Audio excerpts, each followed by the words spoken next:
歡迎各位嚟到我哋嘅音樂旅程。大家休息完係咪更加精神呢？嗱，下半場我哋會先從內心出發。第一首《如果明天就是下一生》。嗱，呢首係由台灣作曲家石青瑜創作嘅現代合唱作品嚟嘅，當中亦都引用咗詩人張偉薇嘅詩句㗎。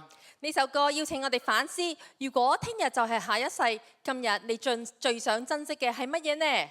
建議大家可以一邊聽歌，一邊可以諗一諗喎。跟住就係《萬葉千聲》，歌詞取自宋代歐陽修《夜深風竹敲秋雲》，萬葉千聲皆是恨。作曲家咧就用咗現代嘅手法，將古詩詞嘅離愁別緒化為咗流動嘅音樂水墨畫。